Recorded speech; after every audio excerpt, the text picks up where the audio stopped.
Hello and welcome to Healthy Living. I'm Dr. Donald Pelto, and today I have with me my partner at Central Mass Podiatry, Dr. Neil Feldman. And Neil and I are going to talk about a few things, but before I'm going to give his bio. It's very humbling. It's humbling for me to read this. So Neil has done 7 Ironman triathlons, including 2 in Kona, 12 Boston marathons, his personal best in 2003, a 2:58, 6 other marathons with the personal best ever in 2003 of a 2:51 at Bay State. 7 100 runs, 100-mile runs, a 100K run, 2 50-milers, 1 50-kilometer, and then 2 43-milers. And then I believe 2017 you had a 365-day streak of running as well. So we're going to talk to Dr. Feldman about diet, about running, and about a lot of other topics. So thanks for joining today. Thanks for having me, Don. You're welcome. So we're going to start, I know everyone's really curious about the running component, but we want to talk about how do you feed yourself to do these runs and kind of about health, and you're really passionate about that. So tell me a little bit about what is a healthy diet? Well, isn't that the $1,000,000 question, right? I think my belief a healthy diet is a plant-based diet, first and foremost. And I think that you're either going to supplement with animal proteins or you're not. Mm-hmm. And if you're going to supplement with animal proteins, meaning you're not a vegan or a vegetarian, then I think you should be more on the low-carb, higher-fat side. Okay. I think if you're going to be a vegan, which is perfectly acceptable and fine. In fact, I think Einstein said it many years ago, at some point we're all going to be vegans because there's not going to be enough space in the world for everybody, animals and humans. But I think if you're going to be a vegan, then you have to really be low fat because you're going to be higher carb, because the protein sources that you're going to get are going to be coupled with carbohydrates. So beans and legumes and other sources of protein do have higher carbohydrates. So if you do the higher carbohydrate and the higher fat, then that's the Western diet, and that's why we all are struggling with weight and a lot of other disease and illness that comes with poor nutrition. Yeah. Now, when you say, and when people hear about the low carb, high fat, everyone thinks, isn't high fat bad for you? Our parents taught us to cut the fat off our meat. Everything was low fat when we were growing up. So talk a little bit about that. Yeah. So a lot of that just comes from industry, and it comes from companies that have a staked interest. Pardon the pun. have an interest in selling product, whether it's dairy, drink milk at every meal is the American Dairy Association.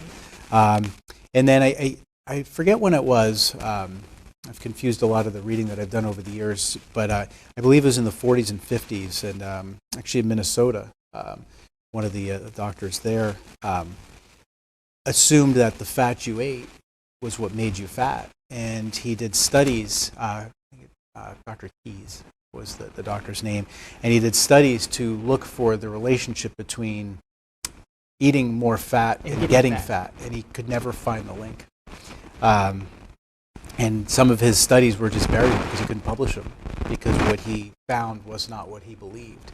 And it's not. So the idea behind eating fat is our bodies, so fat is a much more efficient energy source than carbohydrates and proteins, because for every gram of fat your body metabolizes, it yields 9 calories of energy, and calories are our energy system. Carbohydrates and protein, it's 4 calories per gram, so fat is actually more than twice as efficient as carbohydrate or protein. If you go way back into prehistoric man before westernized diets, when carbohydrates really weren't a primary source of energy, our bodies, when we go into starvation mode and we're running out of calories, we start craving carbohydrates, because carbohydrate is a quick source of energy. And if our bodies are given carbohydrate, our bodies are going to utilize carbohydrates first ahead of protein and fat. Proteins are the last thing that are going to be metabolized, because that's coming from our muscles. And in starvation modes, it's muscle that gets broken down last. But if you're eating a high carbohydrate diet, then you're constantly going to be consuming the calories from carbohydrates, and any excess carbohydrate and any excess fat that your body consumes is going to be stored as fat.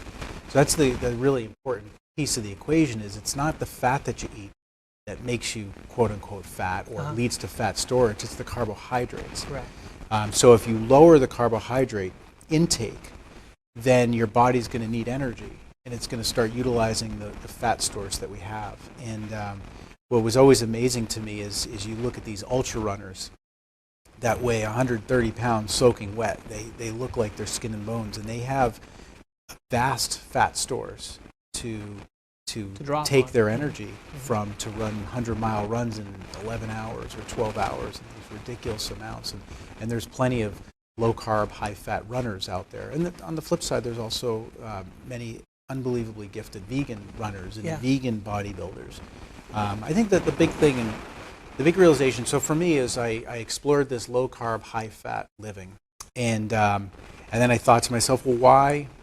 Okay, I believe that. I believe all of this, and I've lived it, and I was very happy, and I felt healthy. I felt good. It tastes good. Tastes good.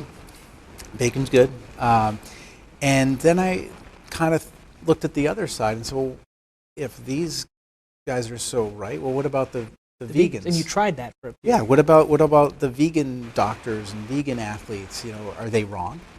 It's almost like a religious back and forth, right? If this group is right, does that make the other group wrong? So I kind of took it one step further. So I researched it and then I lived it. So I did an entire trial where I was low carb, high fat.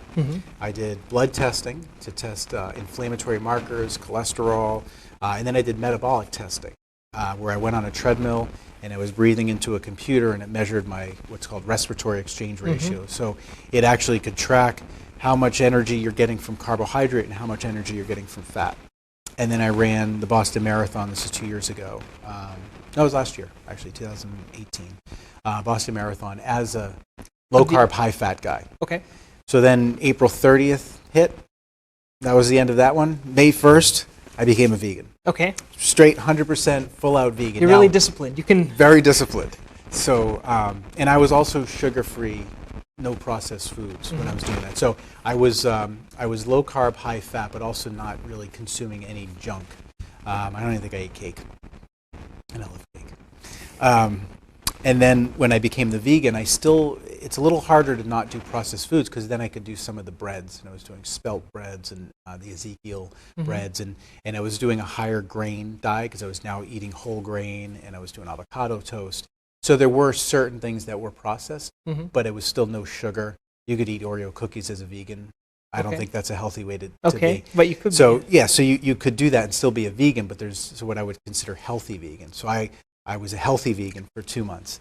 I didn't really do the soys. Those soy is very good for a protein source, but I feel like for me, I didn't want to go down the soy route for a couple months. So then I did it all over again. I did the metabolic testing. I did the blood tests, and amazingly, so low carb, high fat, my cholesterol has always been a little bit elevated, a little over 200, but my ratios were always good because I always had very good HDLs. When I became a vegan, 3 weeks into being a vegan, my cholesterol went down to 180, and that was the only finding that was a little off on the low carb, high fat, and that ended up being perfect. And there was no cheese, and for me, cheese was a food group unto itself. I love cheese. I mean, if it wasn't a meal if it didn't have cheese in it, And then, so giving that up was, mentally that was the hardest part for me. I wasn't even meat. So at the end of the experiment, I felt really good as a vegan, and ironically enough, I wouldn't suggest people become vegans to lose weight, but I lost about 6 or 7 pounds.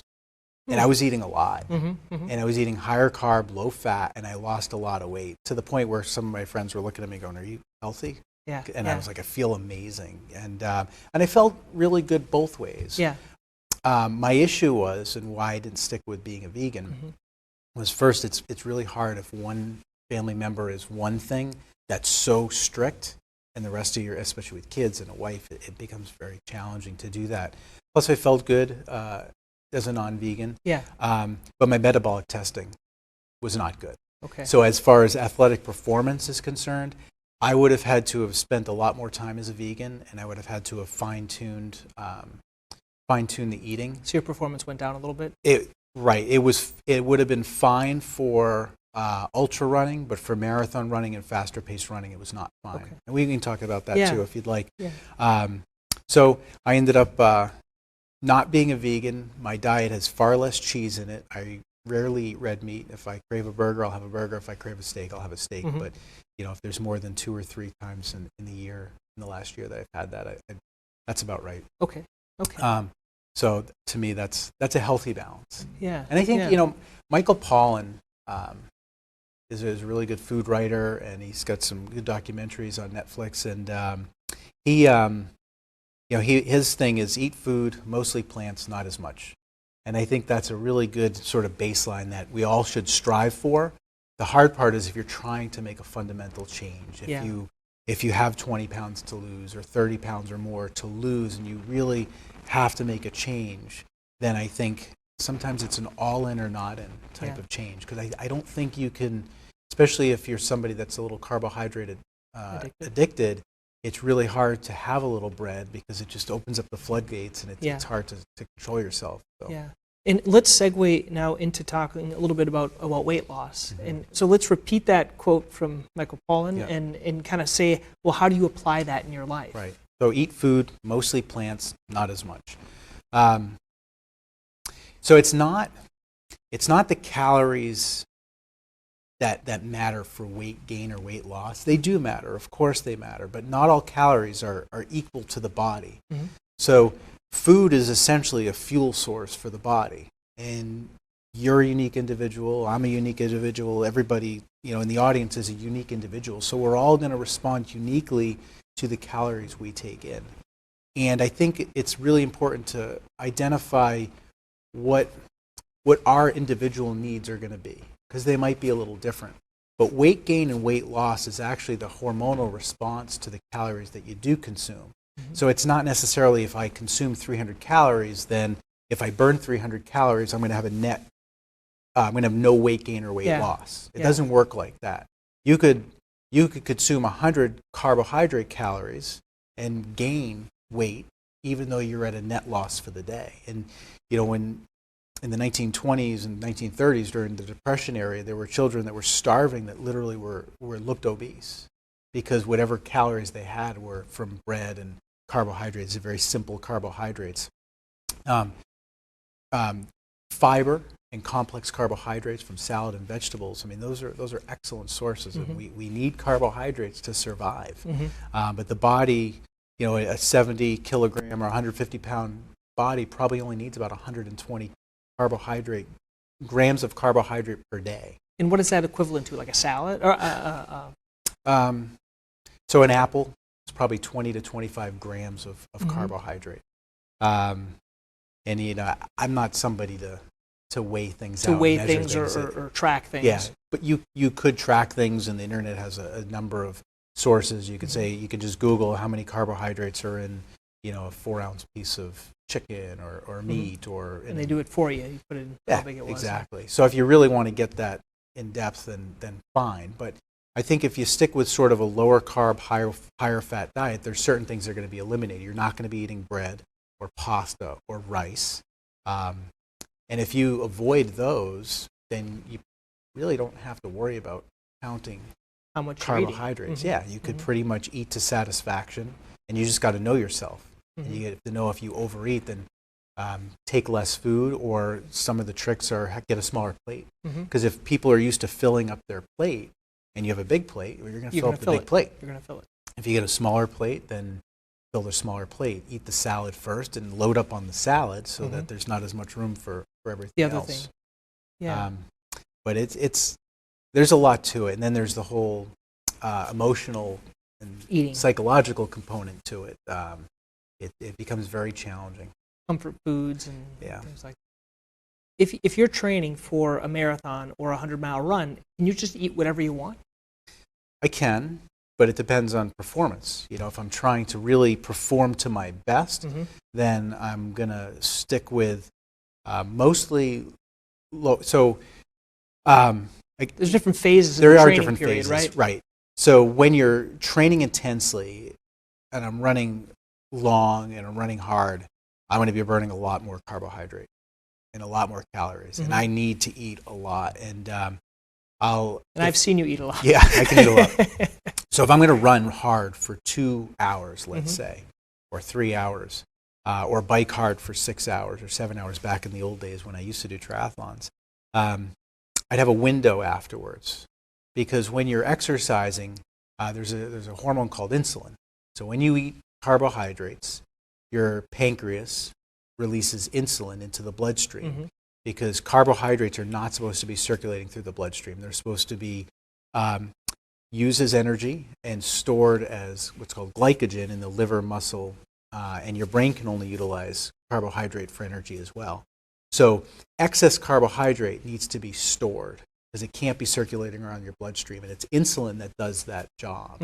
If there's excess carbohydrate and all the stores are full, then it's got to go somewhere, and the body converts it into fat, and that's why insulin is such a key hormone when it comes to weight gain and weight loss. And stabilizing insulin levels so there's not too much insulin floating around is really, really important. It's probably the single most important thing. And there's other factors like stress and cortisol that affect insulin levels sleep, as well. Sleep is a huge one because with cortisol levels.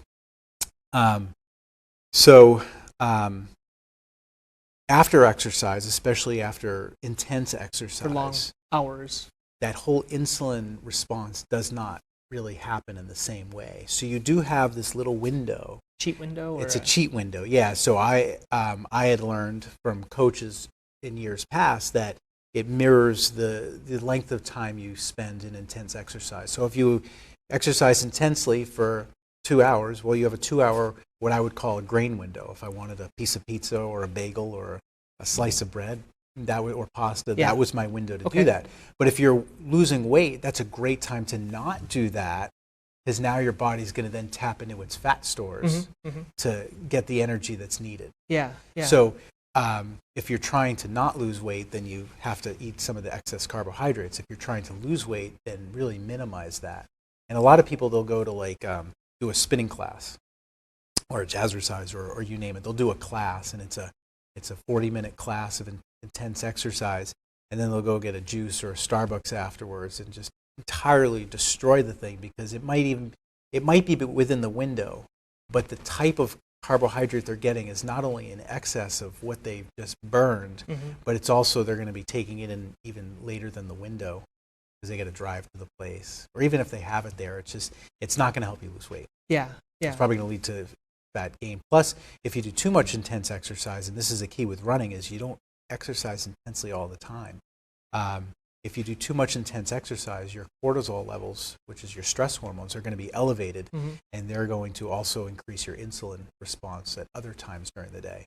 So whereas you might have a small period where you can lose a few pounds, your body's going to be in fat storage and not fat burning mode for much of the rest of it.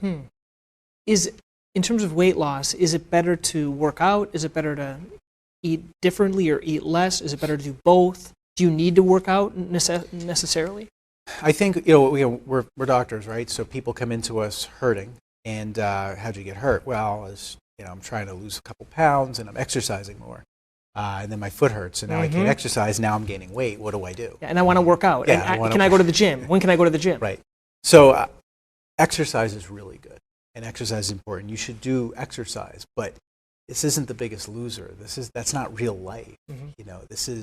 Life is just you exercise, you move. Just get your body moving. Moving, even standing, is going to burn calories more than sitting is. I try to not sit if I can. I have a stand-up desk. Try to move around as much as possible, but try to stand more, walk more, just move more. But diet has to be that fundamental change, because you're not gonna ever lose weight if you don't change that basic point. Is it a diet? Okay, I'm going to do a 3-month diet, and then I can go back to how I eat, or is it It's a lifestyle. Okay, so it's a lifestyle. It's not a diet. Right. Again, the fuel in the tank matters. We're high performance vehicles. Machines, I always use car analogies, right? You're a Porsche, you're a Ferrari, you're a Lamborghini. You're not going to put the lawnmower fuel in the tank. It's going to work, but it's not going to work very well. And you have to find the right fuel for your tank that's going to power your body efficiently and the way it's supposed to be. We have one one life here. We have one body. It's got to last us a lifetime. Take care of it. Don't load it up with crap. Move it. It's meant to be moved. Yeah. And when you sit for a long period of time, it's hard to get started again. As you get older, the longer you sit or become, and I don't want to call it disabled, but if you have an injury and you rest, that's not going to help you get better. Again, using the car analogy, if your tire is flat, putting it in the garage for 3 months isn't going to fix the tire. That's a good analogy. And it's and why did the tire get flat? Sorry, we're talking about weight. Why did the tire get flat? The tire got flat because of alignment issues, which is posture. So posture is everything. What's the key to good posture? Core engagement. What's the key to good core? Breathing. Breathing ties in with insulin and cortisol and sympathetic and parasympathetic nervous system, the autonomic nervous system, which kind of runs the intestines, and it's all tied together. You can't separate the pieces and expect to get these miraculous results. It's sort of, again, an all-in or not-in way of being. Now, it's hard because not everybody's as motivated. Some people are really motivated and they say, I'll do anything.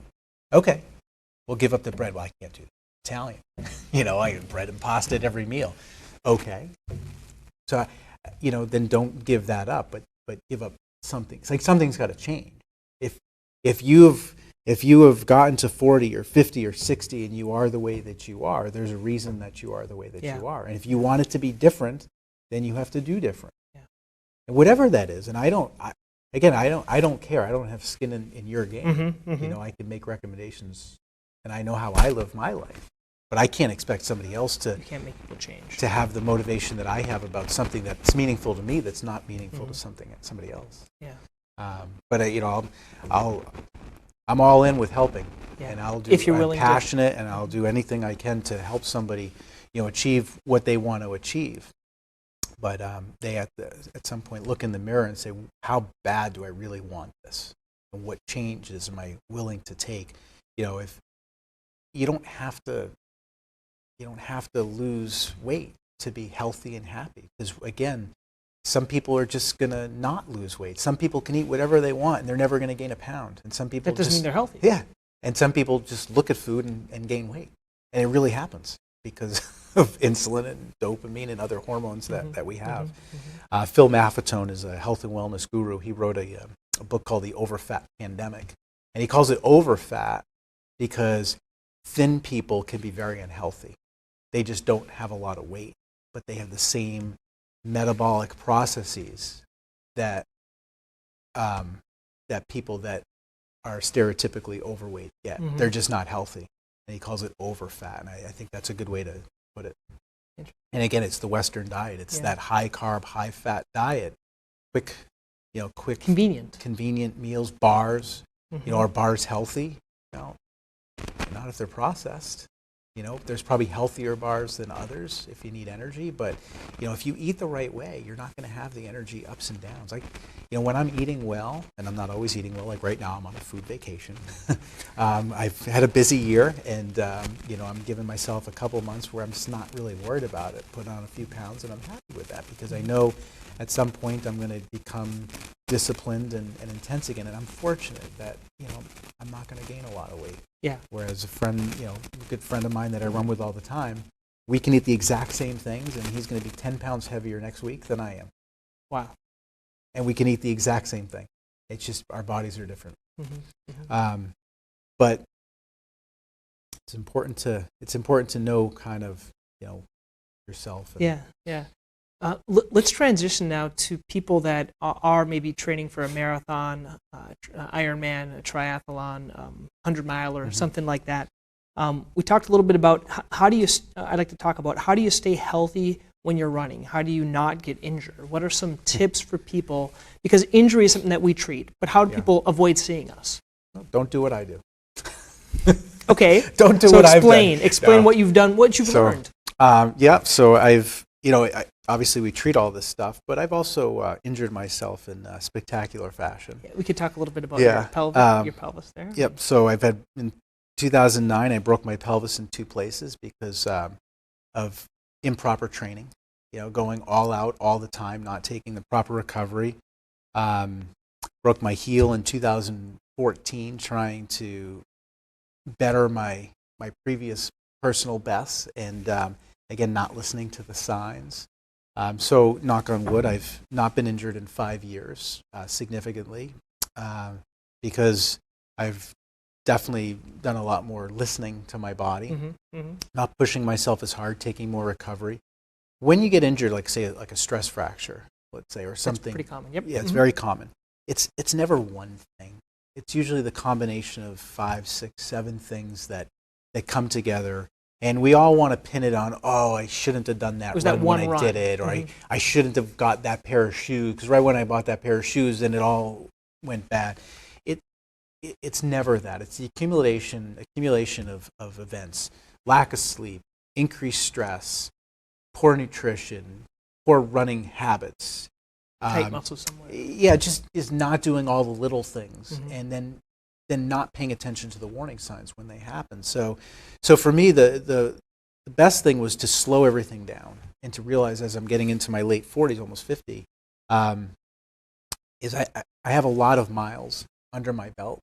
So I don't need to push myself quite as hard. I need to pick my spots. If I want to run really fast, I have to train in a way where right now my base is like I could do 100 miles right now if I wanted to, not fast and not to my best, but I could do it. I could get it done because I have a lot of miles in my body, and I know I could safely do it. It's probably not the healthiest thing to do, but it can be done. So do I have to really train really, really hard?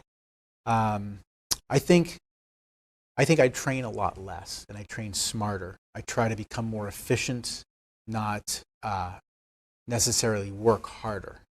It's working smarter. Yeah, exactly. And picking and choosing your spots. So I try not to do more than one key intense workout a week. And if I'm not feeling it that week, I'll skip it. I have no problem taking a day off at this point. I did do that run streak a couple of years ago, which was awesome. And I actually, that whole year, I felt great. Yeah. And I didn't feel any tweaks until the day after I took my first day off. And I forced myself to take January 1st off because I didn't want it to get into my head. Because the streaks are very addictive. And I was like, I know I have an addictive personality, and I didn't want any part of it. But I wanted to do it just to see what it was like. But I think running often, if you want to be a runner, is really important. I think the consistency of movement is really important. I think when we run once a week or once on the weekend, it becomes really hard because you run and then you might get a little sore muscles, and then you stagnate, and then you do it again, and you never really get your body used to running. So one of the keys that I have my patients doing is running often, but not enough to where they're going to need recovery. So 10 minutes, 15 minutes, almost every day, as opposed to even walk-run programs, which can work, absolutely. And it depends on the type of injury they're coming back from, or if they're just trying to get in shape, those couch to 5K programs. I think if you want to run a race and you want to be a runner, you got to run. You got to get your body used to that. So it doesn't have to be like 3 miles or 10 miles or even 30 minutes or an hour. Just 10 minutes is fine. It's enough. Just getting the body used to running. Do that for a month, and then a couple days a week, then you can run a little longer, maybe a 15 or 20-minute run. And then throw in a 5K every now and then. It's fine. It's fun. Yeah. Instead of that, because there's certain people that do 3 miles every single day, or 3 days a week, or 5 days a week. Right. Or they run races every single week. Or they run the same pace. So you're varying variability. Your bodies need variability. Variability to terrain. So if you're only on a treadmill, that's not necessarily the best thing because it's just so confined, and you have a motor that's running, you just got to keep up. So if your form's a little off, it's going to be very off. So outdoors better? Or? I like outdoors, and if you can't do outdoors because of darkness and safety and security, then mix it up. Don't just do a treadmill every day. I'm not a huge elliptical fan, but it is good aerobic activity. So if you're going to do an elliptical, I recommend people hop on the bike for about a minute afterwards just to spin out the legs and get the hips moving again. Because when you're on an elliptical, you're pushing down with one side and the other side comes up. Whereas in real life, you have to lift your legs off the ground to move. So it's important to just keep the body moving with whatever it takes and have variability. And yes, outdoors is definitely better. And for people that are trying to do these longer trainings, marathon or up, you've mentioned to me, it's kind of like a part-time job sometimes. And how do you keep balance with your job, with your spouse, with everything else in life? How do you keep that balance? What are some tips for people? It's hard, I think that's probably one of the main reasons I don't do triathlon anymore, because for me, I keep mentioning the all in or not in. It's the type of personality I am, and I want to do the best I can with whatever I do, and triathlon is just so intensive that some of those weeks are 20 hours. Now my biggest run weeks might be 11 hours. With one run that's 7 or 8 hours. So in 1 week you run 11 hours. Yeah, okay. total of the week. Whole That's a pretty good running week. So it's hard. With you have to identify sort of what you can do, what work and life allow you to do, but then you have to respond to who you are. I know who I am. I know I need to sign up for an event and do an event to make me. Because if I don't do that, my wife will just look at me and she's, maybe you should go for a run right now.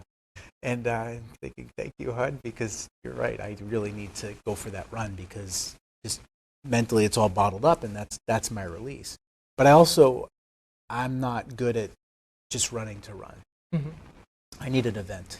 And that's what I think you mentioned one time. You'd finished one event and someone asked, are you done now? Yeah. And you're like, no. Yeah, well, my first Ironman that I did, I was done and I crossed the line. And actually, ironically enough, my heel hurt. I went to the med tent for, actually, no, I didn't go to the med tent for that, but I got dehydrated and needed an IV.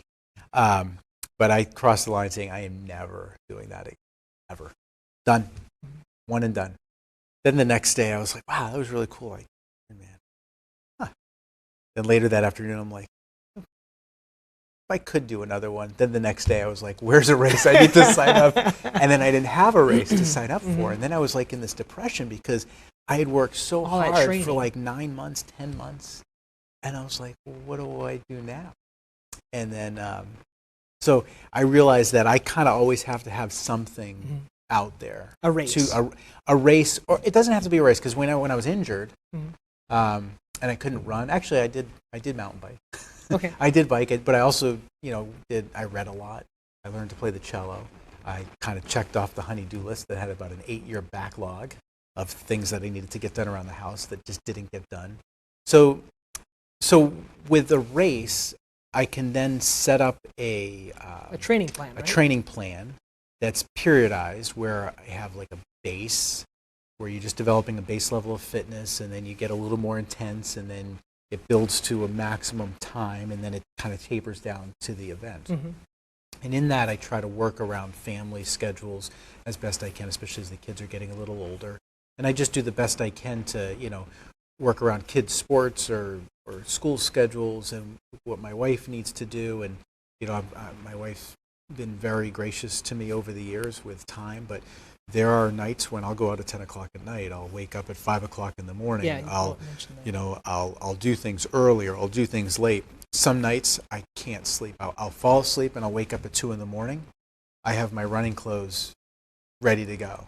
And I have plenty of runs where I've done at 2:30 in the morning for a 2-hour run.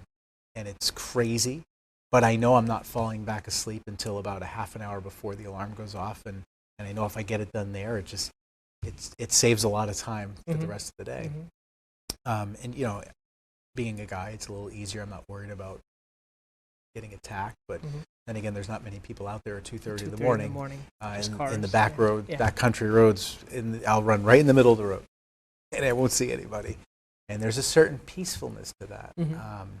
There's been nights I'll go up to Wachusett and I'll snowshoe in the winter, like 4 in the morning, and it's me and the stars or the snowmaking machines and the snow cats, and I'll avoid them. But it's really, some of my best runs ever are just in the middle of the night, alone, your breath, stars, and there's a peacefulness to that. It's really enjoyable. But it's very hard finding the balance. There's actually 2 books I always recommend to people, like especially with triathlons and Ironman.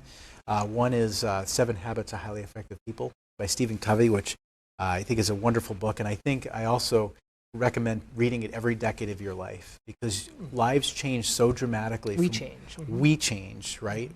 We don't think we change because we're the same person and looking in the mirror.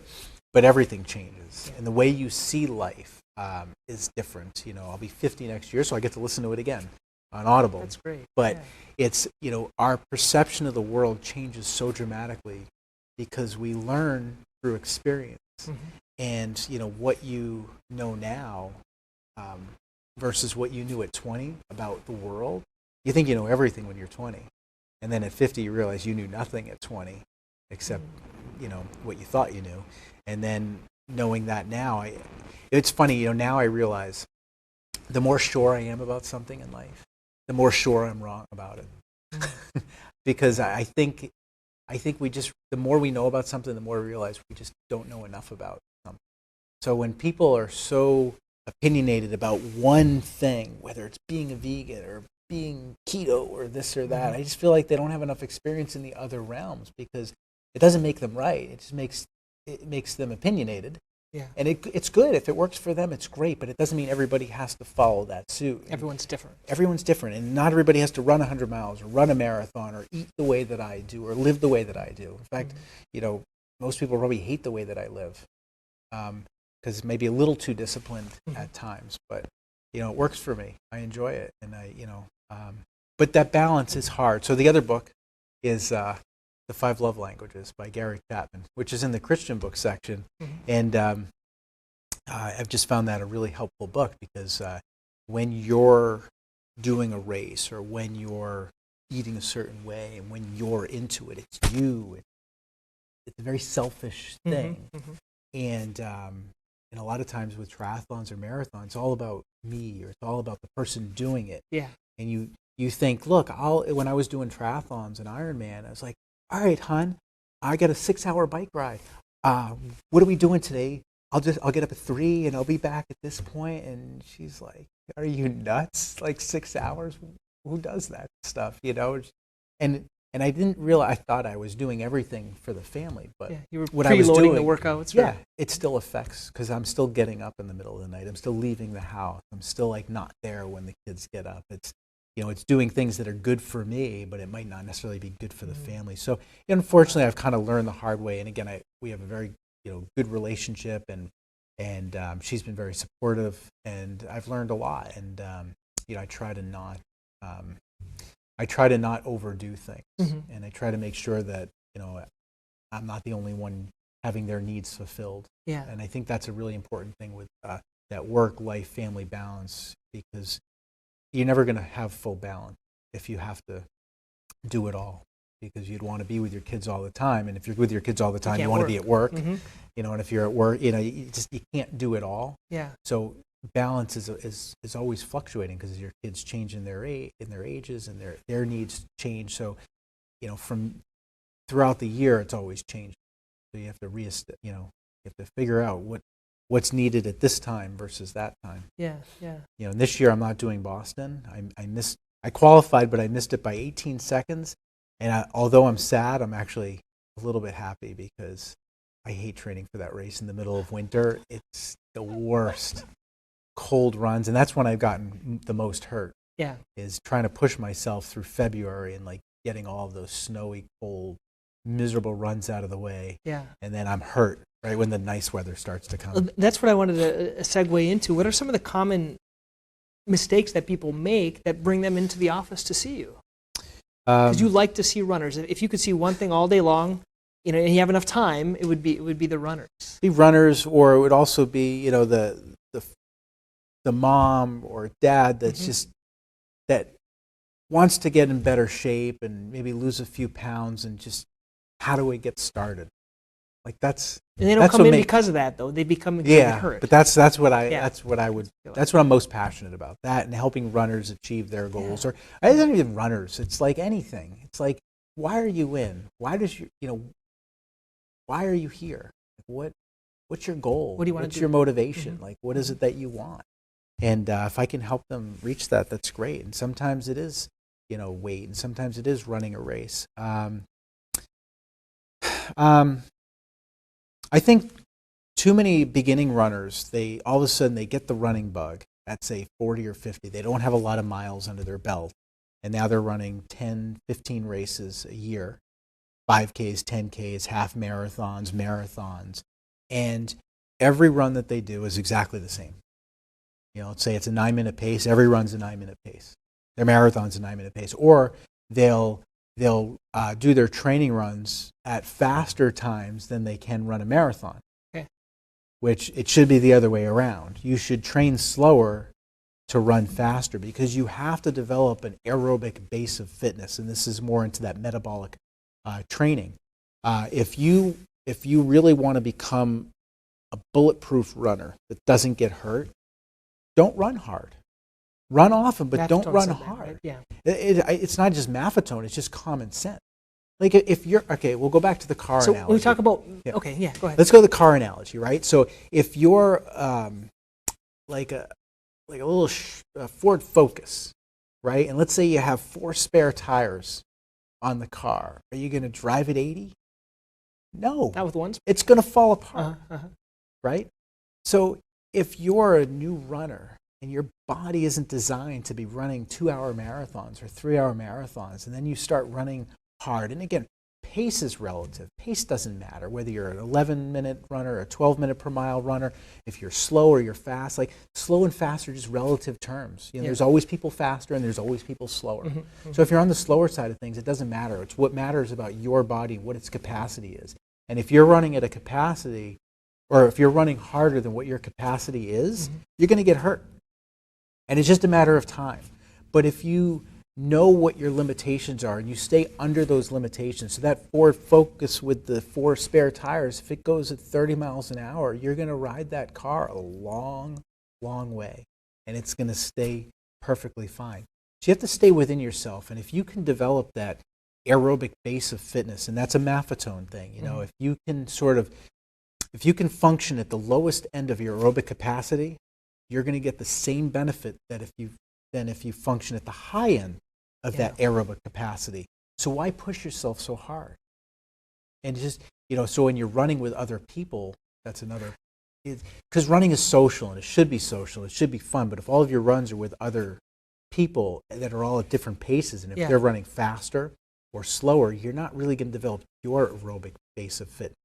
So if your goal is a marathon and your goal is to run a Boston qualifier for a marathon, it might not be best to be running every run with with a group of people. So you gotta keep that in mind. And there's some kind of some tests they can do this. You talk about metabolic. Yeah. So metabolic efficiency. So what's important is so you can find out where you're at the lower level of. Yeah. So we're always burning carbohydrates and we're always burning fat, right? Optimally, we're going to be burning more fat than carbohydrates. So when we're just walking and we can talk and we breathe and we can sing a song, and or if you're just moving very slowly, you're mostly burning fat. Now, as you start to run really fast, or you start working harder, and then you start getting a little bit short of breath, and then maybe you can't do things. Now you're burning more carbohydrate. And carbohydrate is when you're metabolizing carbohydrate, it's called anaerobic metabolism, and your body is. And the byproduct of that metabolism is carbon dioxide. And you have to breathe that out. So you're going to increase your respiratory rate to breathe out more carbon dioxide. Now, when you're not working very hard, or your body isn't working very hard, you're going to be metabolizing fat for energy, and the byproduct of fat metabolism is oxygen. So you can just breathe at a lower respiratory rate. There's nothing that's excited. So from a running standpoint, if you can be burning more fat than carbohydrate, you're going to be able to go a lot longer. Without getting winded. Right. And when I was doing my vegan trial, my metabolic efficiency point, so if you look at a chart, a graph, so if this is, so you have one line that's carbohydrate metabolism and another line that's fat metabolism, they're going to cross over, because as you increase your effort, carbohydrate metabolism goes up, fat metabolism goes down, because at the end you've got a 1-to-1, like you're metabolizing, so you're getting part from fat and part from carbohydrate, right? So there's a ratio of each that you're getting from. So the harder you work, the more carbohydrate you're utilizing, the less fat you're utilizing. The less hard you're working, the more fat you're utilizing, the less carbohydrate. And once you are using more carbohydrate than fat, then what's going to happen is your body's going to need to replenish that carbohydrate to sustain the energy. But when you're working really hard, your intestines aren't primed to consume that for use right away. The gels and goos are fine, but there's a limit. It's probably about 2.5, 3.5 hours or so of hard, intense exercise. But you have to develop that. For some people, it's like 10 minutes or 20 minutes. You have to develop that. But if you stay in that mostly fat burning zone, you can go forever.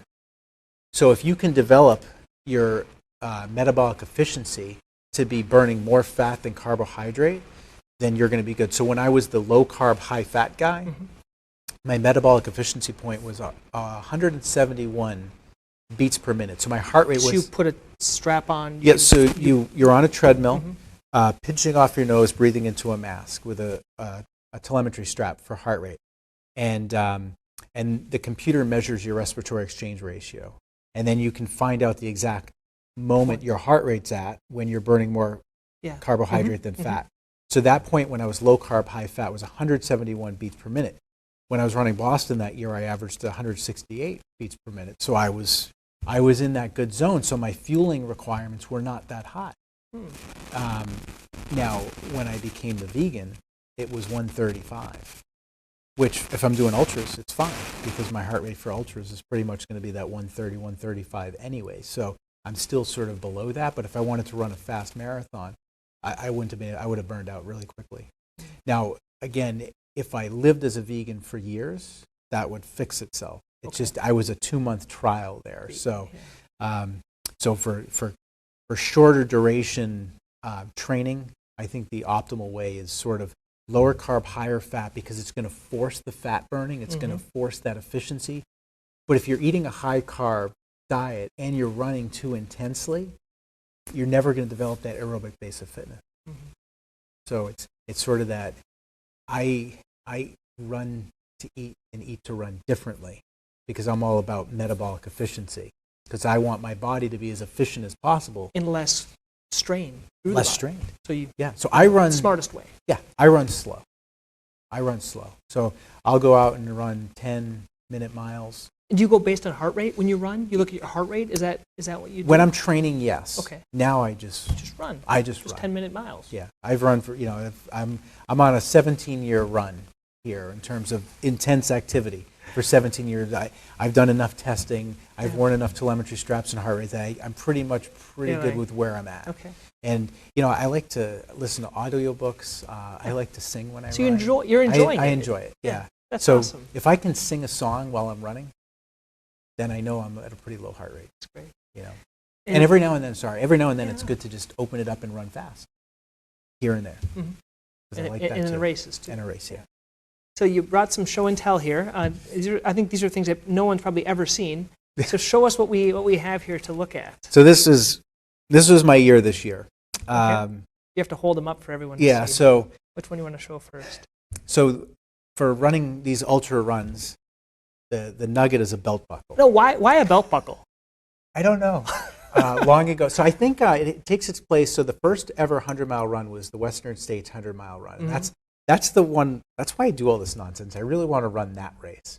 It's just so hard to get into. It's lottery only. Thousands of people enter every year for 270 spots.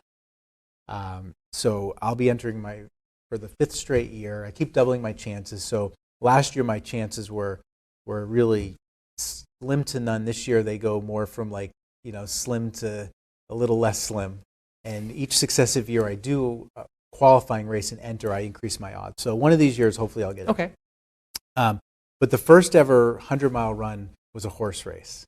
And the guy who entered, this guy Ainsley, he entered with his horse, and his horse was lame like 2 or 3 months before the race. And he didn't want to pull out because it's such a prestigious horse event to be in. So he's like, well, I'll just run it. So he ran it, and it became this sort of cult thing. A couple people found out about it. Then the next year, a few other people showed up to run it as well. And then within a few years, it was so busy a running race. No room for horses. The horses dropped out. So I think, and that was what you got, it was the buckle. And I think that's where it kind of took on. So the next year, Vermont, which was a horse race as well, heard about this, and they opened it up to runners as well. And I've done the Vermont race twice, and it's still a horse and ultra running race. So you're literally running with horses, and it is the coolest thing to be running along and hear the clip clop, clip clop, clip clop, and you're like, whoa! And each time I've done that race, there's a few horses that you kind of go back and forth with a little bit, and you talk to the owners. And the last time I did it, one of the horses recognized me at mile 65 or something like that. I was just running, and I was in a little zone. I'm like kind of just looking ahead, and I heard the clip clop, and I'm like, oh, that sounds like Bandit or whatever the horse's name. I forget now. It was a few years ago. And literally the horse goes, and the owner was like, oh my God. And it was like, because the horse really, I connected with the horse. It was the coolest thing. Unfortunately, that horse didn't finish that year, and I was really sad. It was about mile 85. I saw one of the other horses it was with, and I found out the horse dropped. But I saw the horse the next day. Everything was good. So I think that's where the buckles come from, the horse races and just like the whole cowboy kind of culture. Yeah. So in February, I helped a friend do his first 100-mile race down in Texas. Okay. And this was the Rocky Raccoon 100, 4 loops down north of Houston. And that was this one. And then the real race I was gearing up for was the Leadville 100, and this was in August, all over 10,000 feet. So that was a pretty neat race. Second time I've done this. It was the third time I entered, but the last time I stung by bees, and I'm allergic to bees, so I was taken off by an ambulance. Yep. Still the only race. I didn't know you were coming back. The only race I didn't finish. So this is a really tough race. I did really well, and I was really happy with this one. And then my buddy Jim, God bless you, Jim, he was like, hey, I'm doing a 100-miler. You join me. And I was like, there's no, I only ran about 10 times since the Leadville race in 2 months. And it was the Mid-State Trail. Yeah. And I always wanted to do the Mid-State Trail. I was thinking more like 2 or 3 days. So he was doing that, and I was like, well, maybe I'll just do part of it with you. And I wanted to do the first part, because, the hills and with the foliage. So anyway, I ended up doing the whole thing. And so that was this one, the Mid-State Massive 100-miler. And that was neat. It's neat to kind of test your body out and see what you can do. I really was not trained for it. And, and I've had friends that have done the Ghost Train 100-miler, which was the weekend after that, that really, you don't need to train hard if you have a good base of fitness to do 100 miles. I joke they're eating events. And you just got to run from eating station to eating station. And as long as you can keep going, you'll be good. And that's the ultra running is good. It's a really good vibe. Marathon running can be intense. Triathlons now can be really intense. And the trail running vibe is really kind of cool. It's just all cool you're out in the woods. You sometimes go hours without seeing another soul. And I have amazing friends and we can run for 28 hours together and not get sick of each other. It sounds crazy, but it's the way it is. Hey, well, thank you so much for the interview today. It was great. Yeah. And, a lot of good content. Thank you. I appreciate it. I always appreciate talking about that. Hey guys, thank you for watching Healthy Living. You're going to find a few links here I'd like you to click. One is to subscribe to this channel on YouTube. Also, you can learn more. There are some videos here you can see.